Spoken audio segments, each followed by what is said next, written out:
Assalamualaikum warahmatullahi wabarakatuh. Anak-anak ketemu lagi dengan Mapel PKK. Hari ini kita akan belajar mengenai eh, proses kerja pembuatan prototipe suatu produk.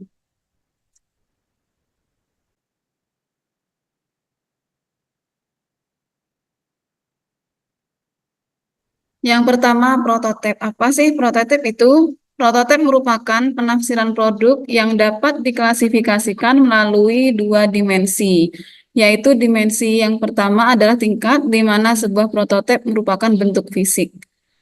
Dimensi kedua adalah tingkatan di mana sebuah prototipe merupakan prototipe yang menyeluruh. Prototipe yang menyeluruh mengimplementasikan sebagian besar atau semua atribut dari produk.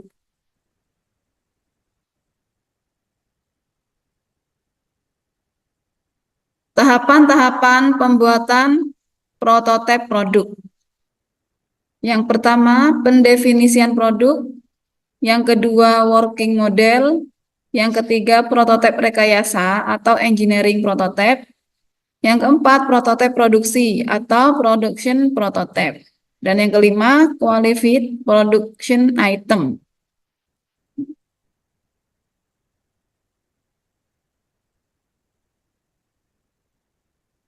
Pendefinisian produk.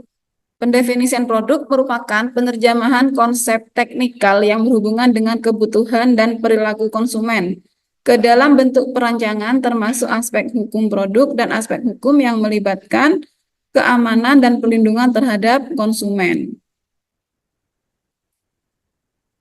2. Working model. Working model tidak harus mempresentasikan fungsi produk secara keseluruhan dan dibuat pada skala yang seperlunya. Working model juga dibangun untuk menguji parameter fungsional dan membantu perancangan prototipe rekayasa. 3. Prototipe rekayasa atau engineering prototype. Prototipe rekayasa ini dibuat untuk keperluan pengujian kinerja operasional dan kebutuhan rancangan sistem produksi. Keempat, prototipe produksi. Bentuknya dirancang dengan seluruh fungsi operasional untuk menentukan kebutuhan dan metode produksi, dibangun pada skala sesungguhnya, dan dapat menghasilkan data kinerja dan daya tahan produk dan partnya. Qualified production item. Dibuat dalam skala penuh, berfungsi secara penuh dan diproduksi pada tahap awal dalam jumlah kecil untuk memastikan produk memenuhi segala bentuk standar maupun peraturan yang diberlakukan terhadap produk tersebut. Biasanya untuk diuji cobakan kepada umum. Karena model merupakan alat peraga yang mirip produk yang akan dibangun atau look like model. Secara jelas menggambarkan bentuk dan penampilan produk baik dengan skala yang diperbesar 1:1 atau diperkecil untuk memastikan produk yang akan dibangun sesuai dengan lingkungan produk maupun lingkungan user. Nah, sekarang kegunaan prototipe. Yang pertama, pembelajaran. Prototipe sering digunakan untuk membuat dua tipe pertanyaan. Akankah dapat bekerja dan sejauh mana memenuhi kebutuhan pelanggan. Nah, saat ini harus menjawab pertanyaan semacam ini, prototipe dilakukan sebagai alat pembelajaran. Kedua, komunikasi pembelajaran. Prototipe memperkaya komunikasi dengan manajemen puncak, penjual, mitra, keseluruhan anggota tim, pelanggan, dan investor. Hal ini benar karena sebuah gambar alat tampil 3 dimensi dari produk lebih mudah dimengerti daripada penggambaran verbal, bahkan sebuah sketsa produk sekalipun. Ketiga, penggabungan.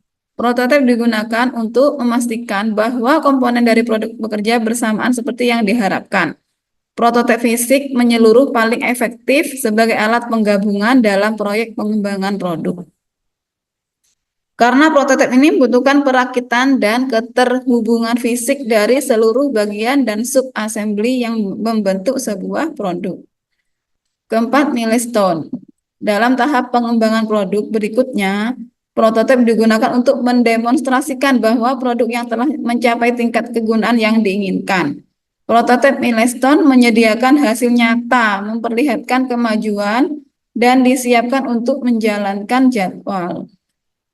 Sekarang produk barang dan jasa. Menurut Kotler dan Armstrong dalam Ginting tahun 2011 halaman 90, pengertian produk adalah segala sesuatu yang dapat ditawarkan ke pasar untuk perhatian, penggunaan dan konsumsi yang dapat memuaskan keinginan atau kebutuhan.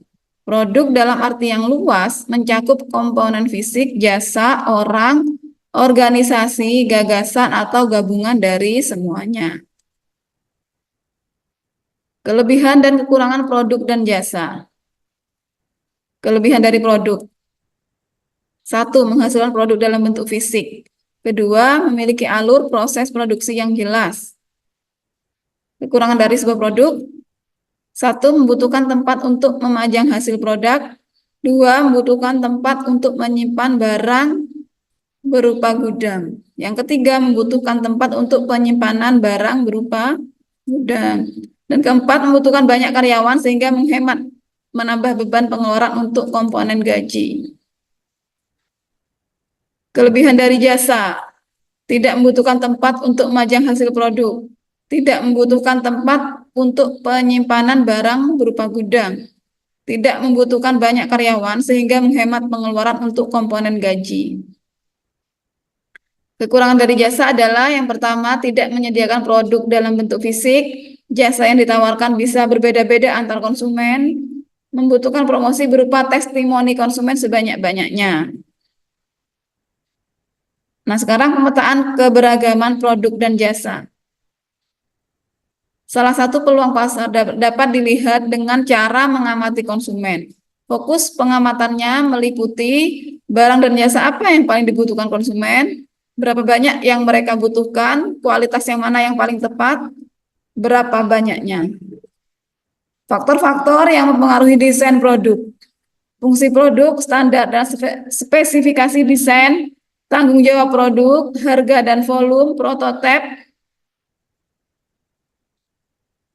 proses kerja pembuatan prototipe. Rancangan proses harus didefinisikan terlebih dahulu dengan cermat karena rancangan proses ini memiliki dampak berjangka panjang terhadap kinerja proses, termasuk efisiensi, efektivitas, dan produktivitas sistem. Namun demikian, desain proses ini harus sinkron dengan tipe produk atau jasa yang akan dihasilkan. Desain produk menetapkan jenis bahan yang lebih baik digunakan untuk membuat suatu produk, menentukan standar dan batas toleransi serta dimensinya, menggambarkan penampilan produk sekaligus menetapkan standar kinerja produk yang bersangkutan.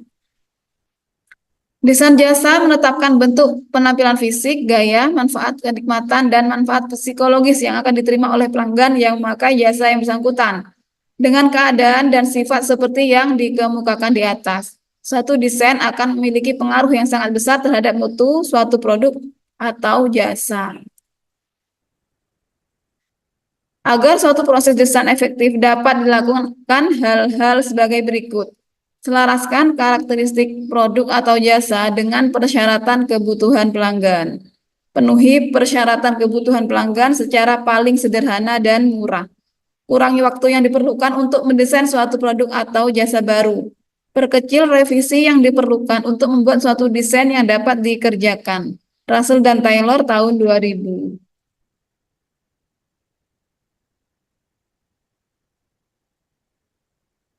Strategi proses desain.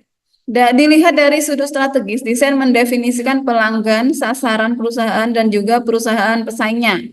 Untuk dapat menghasilkan desain yang baik, desain harus memaksimalkan pemanfaatan kompetensi inti perusahaan. Kompetensi ini pada dasarnya merupakan kapasitas atau kemampuan personil perusahaan untuk melakukan suatu berdasarkan keahlian, pengetahuan, dan pengalaman yang dimilikinya. Tahapan kegiatan desain produksi. Tahapan-tahapannya adalah yang pertama, memformulasikan hasil marketing research. Untuk mengetahui produk yang diinginkan pelanggan, produk desainer dapat memperoleh data dari riset pemasaran yang langsung berhubungan dengan pelanggan. Riset ini dilakukan baik untuk produk yang betul-betul baru maupun produk yang sudah ada. Pengembangan suatu riset dalam perusahaan akan menghasilkan sebuah gagasan atau ide untuk membuat suatu produk, di mana ide tersebut diperoleh dari data yang didapatkan saat riset itu sendiri dilakukan. Mempertimbangkan kemampuan fasilitas perusahaan. Untuk melaksanakan kegiatan pembuatan suatu produk, maka desainer harus mempertimbangkan kemampuan dari perusahaan itu sendiri. Di antaranya tenaga kerja, mesin-mesin, peralatan penunjang, dan perkakas lainnya. Dalam membuat produk, desainer harus mempertimbangkan biaya yang seekonomis mungkin. Dalam membuat sketsa, bentuk dari produk yang akan dibuat akan terlihat jelas satu dengan yang lainnya. Sketsa tersebut dibuat untuk mempermudah dalam pembuatan gambar kerja atau blueprint sketsa dari masing-masing produk, walaupun sketsa ini tidak menunjukkan ukuran-ukuran yang sebenarnya, tapi dapat terlihat dalam skala perbandingan. Membuat gambar kerja. Pembuatan gambar kerja ini adalah merupakan tahap akhir dalam kegiatan desain produk, di mana dalam gambar kerja ini dapat digambarkan bentuk dan ukuran yang sebenarnya dengan skala yang diperkecil. Selain itu, dalam gambar kerja juga diperlihatkan bahan-bahan yang akan dipergunakan dalam pembuatan produk tersebut. Setelah gambar kerja tersebut selesai dirancang, kemudian diserahkan kepada pelaksana kegiatan untuk segera dipelajari dan dikerjakan lebih lanjut cara proses produksinya. Terima kasih untuk hari ini. Semoga materinya bermanfaat. Jangan lupa belajar. Ya. Ibu akhiri, wassalamualaikum warahmatullahi wabarakatuh.